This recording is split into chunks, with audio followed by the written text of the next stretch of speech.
there, so that is going to be something that they're going to be looking for. Now, as we come up past the 57 freeway, after leaving the San Dimas area, we'll just now be coming up on Glendora and traffic situations where he is going to have to slow down a little bit for slower traffic westbound on that 210 freeway. In fact, looking up ahead the next mile or two, there is going to be definitely some slower traffic, which is normal for this time of the morning here, but you can see he's kind of lined up behind that red SUV there and having to slow down because of it. So something that we will be watching, but in excess of 105 miles an hour at points, and dramatically now having to drive a lot slower, but he is going to try and do his best to weave through some of this slower traffic. Look at that, straddling lanes, trying to get through some of the slower traffic. Now he's made his way over to the right shoulder here, and there is the potential that he may want to get off the freeway. He does have, I believe that's going to be the Sunflower off-ramp here coming up shortly. So right now he's kind of set himself up to exit the freeway. Whether he does so or not, no, it looks like he's going to make his way back onto the main line to the freeway there, all the way over to the fast lane of traffic here, the HOV lane, and you can see just kind of weaving in and out of some of the slower traffic in the area here. So yeah, desperate moves by a desperate person, we would presume here, because of the nature of his drive. You can tell he is definitely not wanting to give up peacefully at this point. So CHP is definitely in very close pursuit, as well as the CHP unit overhead, so they are definitely following this guy pretty closely here. In fact, you can see that one CHP cruiser that is very closely behind him, given the fact that he's been driving so erratically. That's doing a great job by the CHP there, but again, just utilizing the right shoulder there, and now kind of making his way over to the main lines of the freeway. So yeah, just an extremely dangerous situation here because of the fact that there are so many other commuters on the road. This slow traffic, well, I'm looking ahead over towards Azusa, over towards Irwindale, and this slower kind of traffic is going to be with us for the next couple of miles at the very least here. So he's going to be challenging himself in terms of his driving skill over the course of the next couple of miles, unless he chooses to get off the freeway at some point here. But you can see he's just kind of weaving in and out. So that's kind of what we're watching right now. But again, coming through the Glendora, coming up on Azusa here shortly, but again, just a situation where this person just driving very erratically, at times very fast, very unpredictably, and causing a danger to a lot of the commuters that are on the road with him. Guys, let me send it back down to you for a moment. And I guess, Okay, you know, yeah, you think, okay, well, it was just a failure to yield, speeding, and the person didn't pull over, but when you hear that a gun was tossed, and what believed to be a gun was tossed from the vehicle, then you start to wonder what this person, why this person is running, that it's not just to evade a speeding ticket. And now, unfortunately, it looks like the speeds have increased here, and that gives the person an opportunity to hit the accelerator and create even more danger for those people who are on the freeway, and, you know, if he gets off the freeway, to pedestrians. Yeah. This is why someone like this needs to be stopped, and why the CHP continues to pursue. Because this person is dangerous and is creating danger for everyone around them.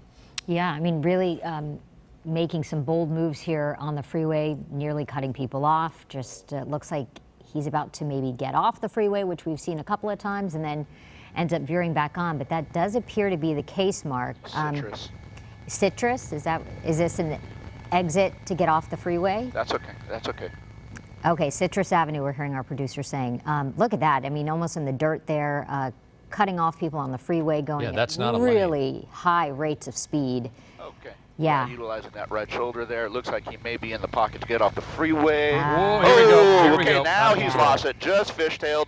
Just fishtailed. Hit two vehicles there. Spun that pickup truck around. And still CHP going. very close on his tail here, but wow, unfortunately that move did not disable that Nissan Sentra. That Nissan Sentra still able to carry on the freeway there, but wow, just a dramatic scene there where he tried to make an aggressive move, lost control. The car fishtailed, lost the back end there. The car fishtailed.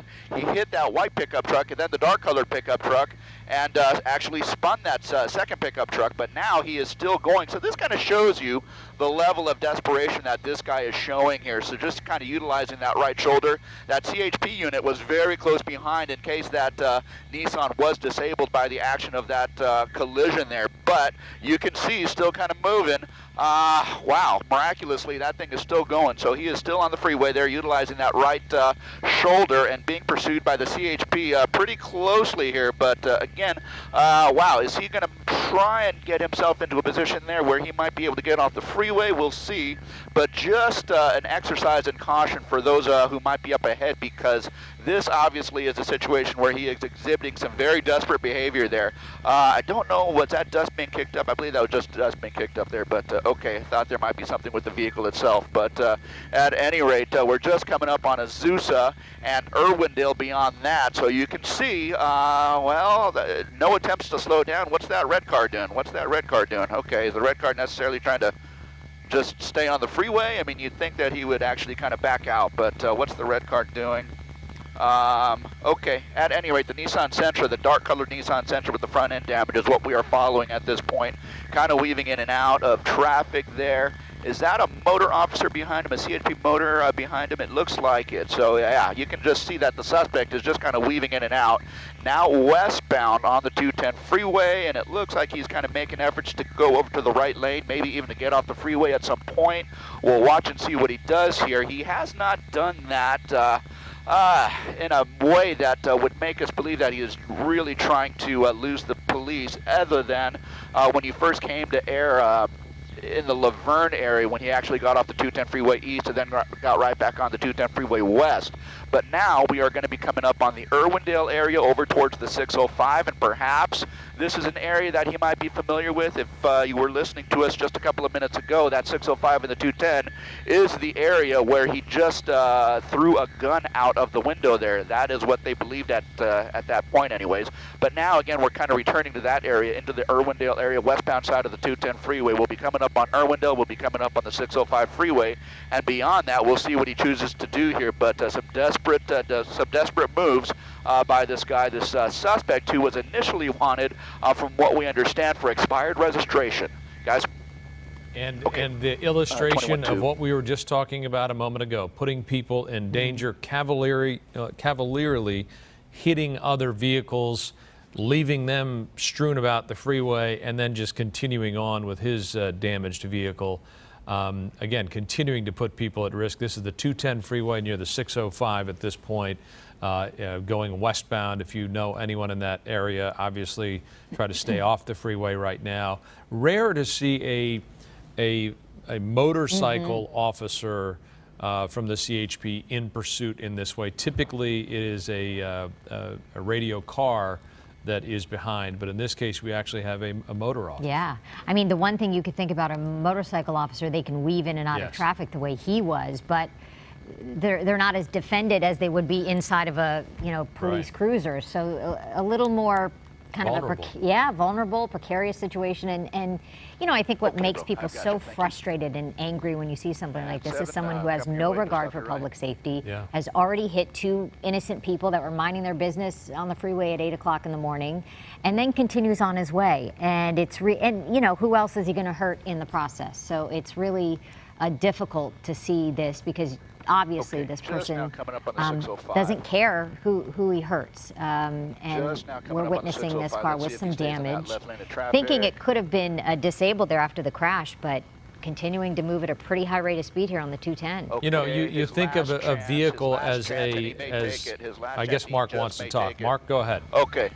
Yeah, his last chance, and he just may take it, is what we were saying here. He was just now coming up on the 605 freeway and utilizing the left lane of traffic here, but he did swerve over to the right, and now he is going to be on the transition to the 605 south. This is right in the area where he discarded that weapon, about 20 minutes ago here. So now, again, backtracking back south on the 605 freeway. Now, earlier on, when we first started hearing this pursuit, he was actually coming through downtown Los Angeles, eastbound on the 10 freeway. He made it to the 60, and then he made it to the northbound 605, and then up to the 210 freeway here. So you can kind of see he's okay, Aldo, thanks. He's now just kind of backtracking, and now 605 south from the 210 freeway there. You can see that motor officer that is, relatively close behind him, just kind of keeping tabs on him.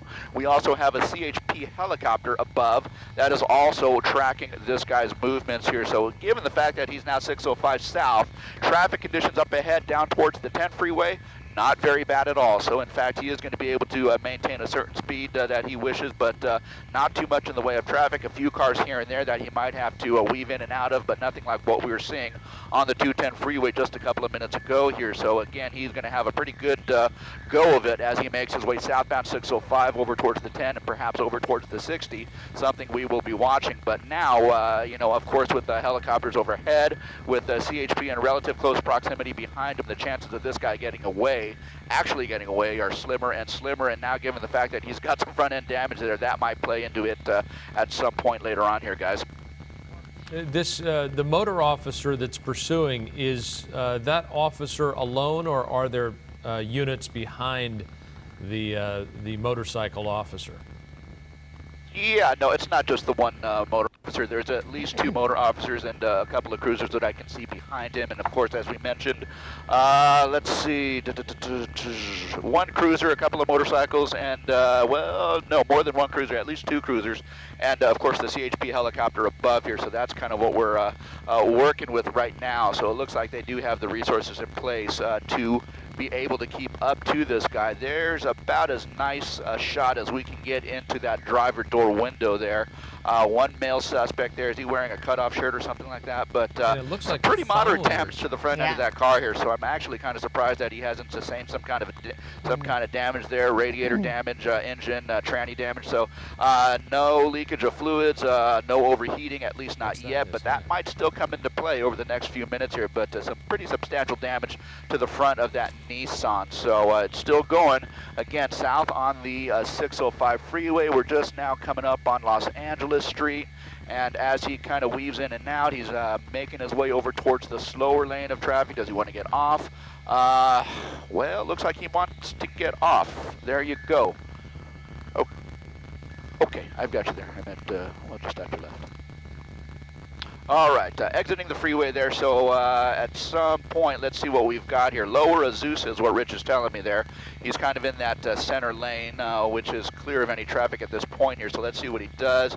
Okay, so busted through the red light, making a turn towards us. That's an eastbound turn, and now he's kind of going over that 605 freeway. Does he want to get right back on the freeway, or is he going to continue on an eastbound track? So it looks like he's passed up his opportunity to make a clean transition back to the North 605, but it looks like he's slowing down here. So I don't know what that means.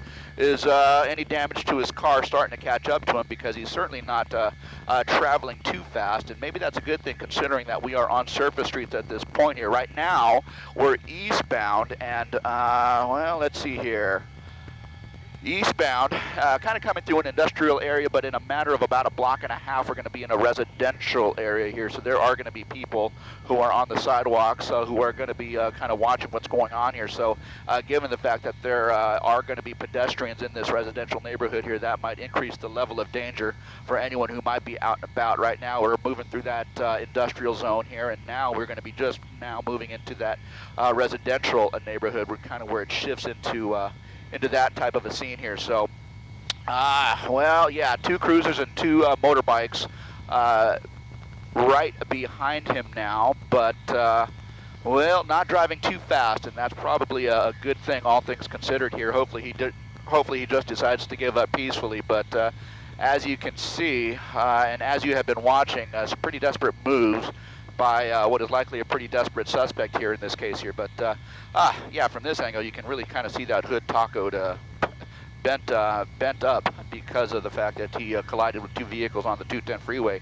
Okay, that's going to be a pretty fast, a pretty aggressive move to the left. That's going to be a northbound turn into the residential area here, and so now it kind of makes you think, does he know where he's at? Is he familiar with the area? We've seen that many times with pursuits where suspects will bring us into an area of familiarity.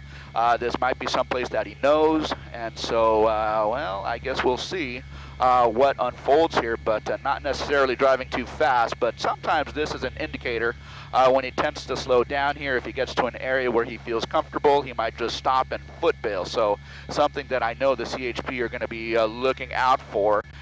Typically when people drive, what's that? Okay, okay, thank you, Rich. According to Rich, Rich is telling us that he's been throwing some stuff out the window there. What that material is, we just don't know. But now, kind of making a left turn westbound and deeper into this residential neighborhood here. So, again, the CHP is going to be wary of a situation where this guy actually just abruptly stops and perhaps foot bails.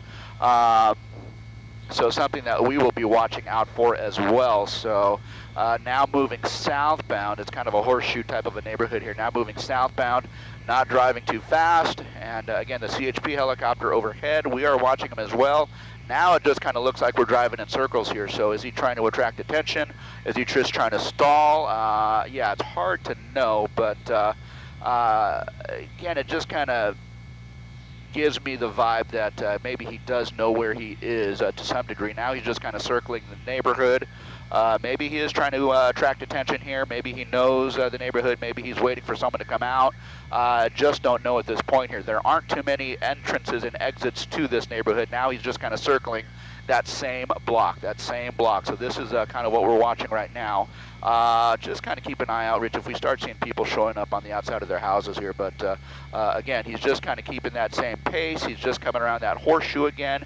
If he makes another left turn coming up here in 2 houses or so, we'll know that he is again just circling the block. Okay, now he's just kind of passing, continuing southbound, but still in the heart of this residential neighborhood. We are basically just about a quarter mile to the east of the 605 freeway here where he got off.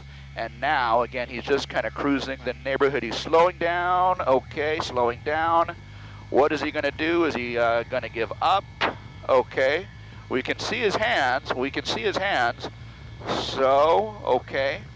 It looks like maybe the beginnings of a termination here where he might be wanting to give up peacefully. The officers are not going to take any chances with this guy. They're going to give him some direct orders to exit the vehicle. They're going to want to see his hands at all times.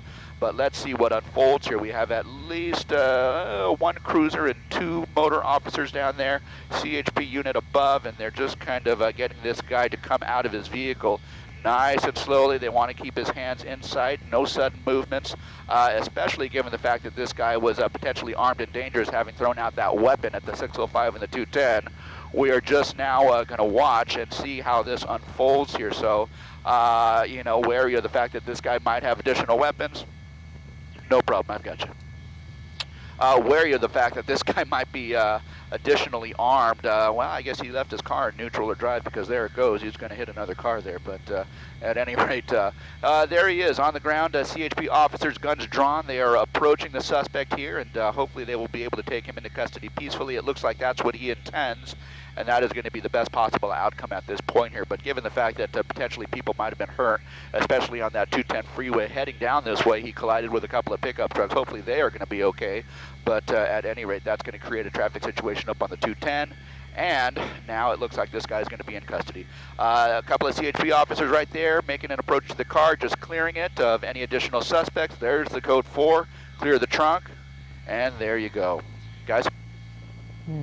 Wow. Yeah, we, you know, we witnessed really high rates of speed. You can see that the vehicle's damaged. Here's some video from earlier where this gray sedan crashed into 2 cars on the 210 freeway and then continued going for some time, and worried that he may hurt someone else. So this has now come to an end. Like Mark said, a gun was thrown out of the window at the 605 and the 210, and hopefully no one was hurt in that crash. Well, and you feel for those folks who, as you said earlier, Jess, are just minding their own business, driving to work, trying to go on with their lives, be productive citizens, and this guy comes and just hits them out of nowhere. For what? You know, to what end? It's absurd. And now he's in custody. So you just feel for those folks, and it's good to see that CHP got this guy into custody. All right, appreciate Mark Kono taking us through that as well.